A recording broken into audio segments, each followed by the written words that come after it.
Huli sa camera, baka sabihin nyo, AI na naman to ha. Eto, panoorin nyo ang video. Mga katotohanan na walang kulay pampolitika. Grabe naman yan. Meron din kanina, pag uwi ko galing sa City Hall kasi nandun kami kanina. Pag uwi ko, may nasalubong ako.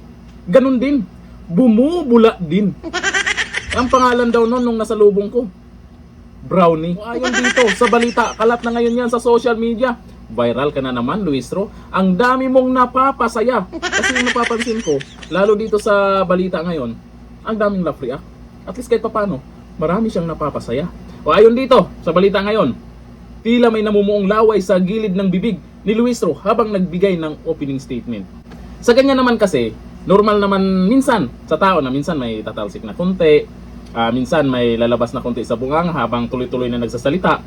Pero sa kanya kasi, talagang hindi nawawala, namumuo talaga. Kapansin-pansin sa pagbubukas ng impeachment trial ni Vice President Sara Duterte, ang tila namumuong laway sa gilid ng bibig ni House Prosecution Lead Representative Gabriel Luis Ro habang inihatid niya ang kanyang opening statement sa Senate Impeachment Court. Sa totoo lang kasi, bihira ito si Luis Ro na may ganong talent.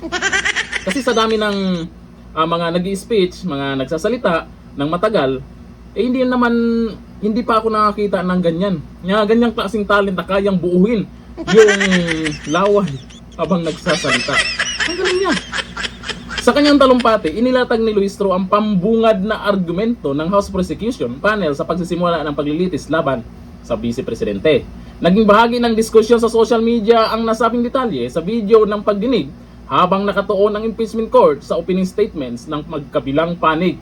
Pero hindi na po naiintindihan ng mga nanonood kanina lang sa video na yan dahil talagang kitang-kita na may talent siyang ganyan na habang nagsasalita namumuo talaga naman. O sabi ni Lonen Yen, halos karamihan na nag-comment dyan nandidiri sa ano na to, ano kayang amoy ng laway niyan. Sabi ni Lonen Yen, laway pa more, kadiri. Sabi ni Gloria Salasio, kadiri, abogado pa naman. Sabi ni Elo Alonso de Guzman, bumula na laway sa kasinungalingan. Yan. At least, viral na naman.